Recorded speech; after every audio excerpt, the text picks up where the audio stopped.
देखिए बच्चों, अब पोटेंशियोमीटर की हेल्प से किसी गिवन सेल का इंटरनल रेजिस्टेंस फाइंड करेंगे। जैसे कोई सेल है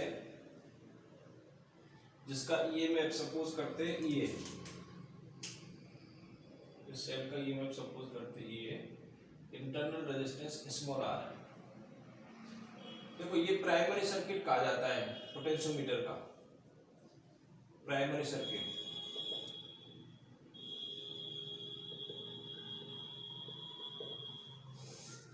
प्राइमरी सर्किट सबसे पहले हम क्या करते हैं, प्राइमरी सर्किट की जो की है उसको ऑन करते हैं। तो जब की को ऑन करते हैं तो प्राइमरी सर्किट में करंट फ्लो होगी, है ना, इस तरीके से पॉजिटिव से नेगेटिव, पॉजिटिव नेगेटिव, तो पॉजिटिव टू नेगेटिव इसमें करंट फ्लो होगी। ठीक, तो जब इसमें करंट फ्लो होगी तो ये ए से बी तक पोटेंशियोमीटर वायर कहा जाता है। ये नाइक्रोम या मैग्नीशियम या कॉन्स्टेंट का बना होता है, एलॉय का बना होता है, इसका रेजिस्टेंस होता है। तो ये रेजिस्टिव वायर है ए से बी, और ये कनेक्टिंग वायर है, ये सब कनेक्टिंग वायर है। ये रियोस्टेट है करंट को कंट्रोल करने के लिए। ए से बी रेजिस्टिव वायर कहो चाहे इसको पोटेंशियोमीटर वायर कहो ए से बी, जिसकी लेंथ है कैपिटल एम और रेजिस्टेंस है कैपिटल आर। हम यहाँ पे जो सर्किट बनाया जो हमने, वो किसी प्राइमरी सेल का जो रेजिस्टेंस है इंटरनल रेजिस्टेंस, उसकी वैल्यू फाइंड करने का हम फॉर्मूला ड्राइव करेंगे यहाँ पे। तो इंटरनल रेजिस्टेंस इस सेल का फाइंड करने के लिए सर्किट डायग्राम लिया है। तो इसमें तो फॉर्मूला आएगा, उसमें ए से बी तक जो रेजिस्टेंस है पोटेंशियोमीटर वायर, इसके रेजिस्टेंस का कोई यूज नहीं होगा, इसकी लेंथ का भी कोई यूज नहीं होगा, है ना। तो जिसका यूज नहीं होगा ना उसको हम रफ कर देते हैं।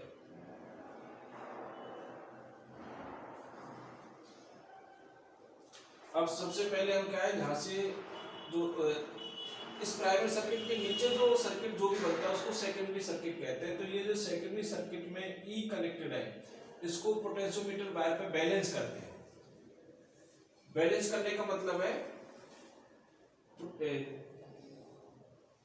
अभी जैसे केबल को मैं ऑन कर देता हूं तो ये सर्किट में कनेक्ट हो गया, लेकिन K2 अभी भी ओपन है, तो ये ओपन सर्किट है। तो ओपन सर्किट है तो इसका कोई मतलब नहीं है, सर्किट में केवल ये काम आया है ना। तो ये ई सेल जो है यूज हुआ है। तो ई सेल का ईएमएफ है, ई सेल का क्या है ईएमएफ। ईएमएफ की यूनिट क्या होती है, वोल्ट।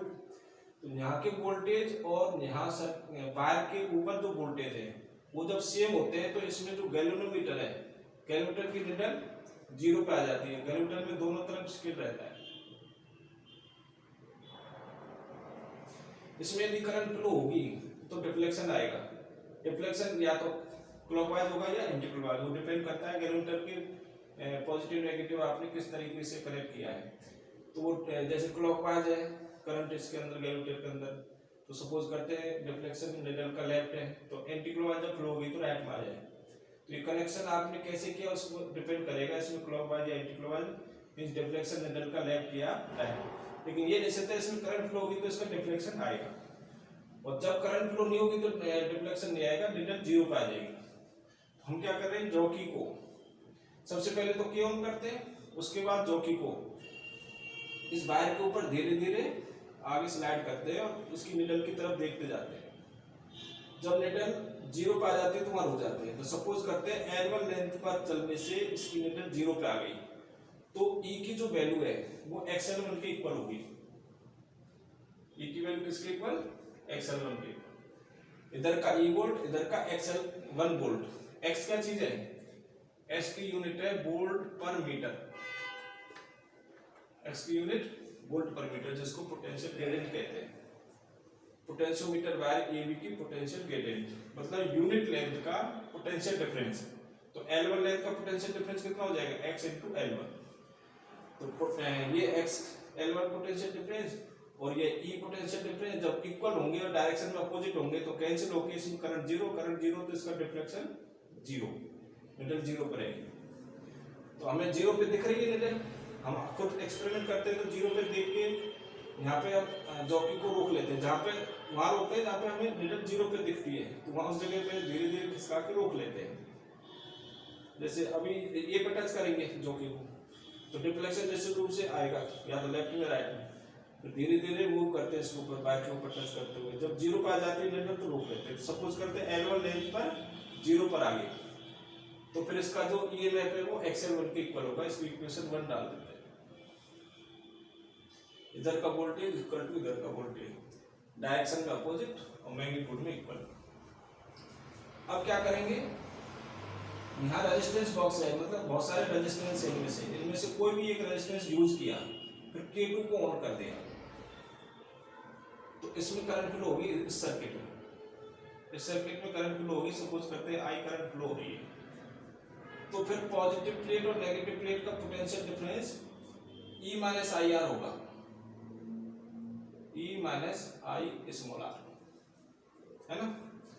इस E माइनस आई आर को B लेट कर लेते हैं, लेट B। ये जो सेल है ना, इस सेल की पॉजिटिव प्लेट और नेगेटिव प्लेट का पोटेंशियल डिफरेंस कितना होगा, E माइनस आई आर। उसको हमने लेट कर लिया B, तो ये B वोल्ट हो गया। और इधर से B वोल्ट की वैल्यू क्या होगी, पहले E से कम हो गई, कितनी कम हो गई, आई आर कम हो गई। तो अब ये पॉजिटिव प्लेट और नेगेटिव प्लेट का वोल्टेज कम हो गया, तो ऊपर से भी वोल्टेज कम होगा, तो जॉकी को पीछे खिसकाएंगे धीरे धीरे, और फिर नीडल 0 पर आ जाएगी। तो फिर B की वैल्यू किसके इक्वल हो गई, XL2 के इक्वल हो गई। तो B इक्वल टू XL2, ये इक्वेशन सेकेंड है ना। अब इक्वेशन 1 को इक्वेशन 2 से डिवाइड करो, dividing equation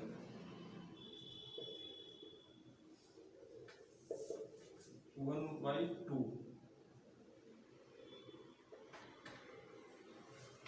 E upon V equal to XL1 upon XL2, X से X कट हो गया, L1 upon L2। Both side से -1 कर दो, बोथ साइड। एलसीएम लेंगे V, इधर से L2 एलसीएम, इधर से V एलसीएम, तो E minus V upon V equal to L1 minus L2 upon L2।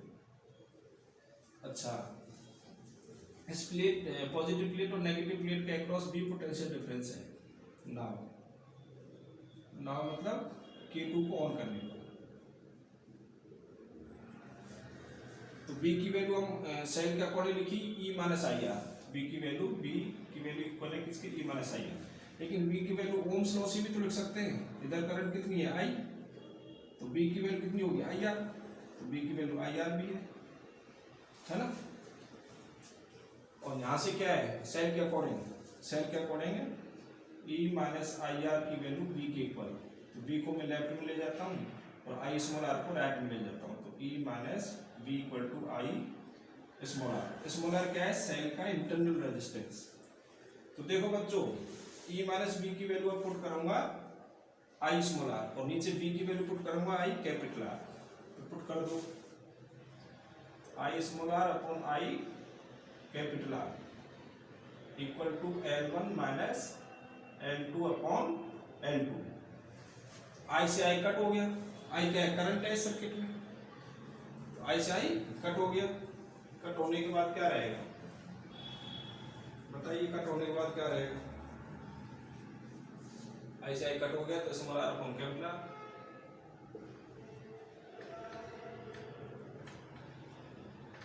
Capital R इधर चला गया, तो small R equal to L1 minus L2 upon L2। Capital R ये वाला ये कैपिटल आर इधर चला गया राइट हैंड साइड में, ये आ गया। तो ये फॉर्मूला हमें मिल गया स्मॉल आर फाइंड करने का। इस फॉर्मूले को याद रखना है। इस फॉर्मूले पर क्वेश्चन जनरली आ जाता है आपके एग्जाम में। आपको L1 की वैल्यू दे देगा, जैसे सपोज करते हैं L1 दे दी आपको 800 सेंटीमीटर, L2 दे दी मान लेते हैं 600 सेंटीमीटर, क्वेश्चन में दे दी जाती है।